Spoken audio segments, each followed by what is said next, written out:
அடா என்ன வெயிலுப்பா! இப்பயே இப்படி இருக்கேன்னா மே ஜூன் எல்லாம் நம்மளுக்கு எப்படி இருக்கும் வெயில். அதனால் நம்ம இன்றைக்கி சிம்பிளாக ஆனால் அதே போல் காஸ்ட்லியான ஒரு தயிர் சாதம் செய்யலாம். பட்டர்,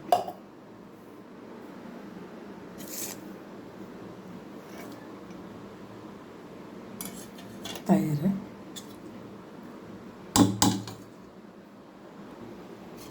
நல்லா கட்டியான தயிர்ப்பா. நான் வீட்டிலேயே பால் தண்ணி ஊற்றாமல் பால் ஊற்றி 2 கவர் துவச்சி வச்சேன்.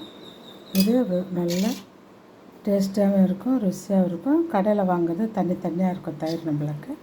இது நல்லா கட்டியாக இருக்கும்ப்பா. பட்டர் தயிர் சாதம்ப்பா. இது வேறு லெவலில் நம்மளுக்கு அதே போல் ஈஸியாக வேலை, ஹெல்த்தியான ஒரு ஃபுட்டு. Thank you friends. இப்படி நம்ம வெயில் காலத்தில் நல்லா குளுன்னு சாப்பிடலாமா? தேங்க்யூ.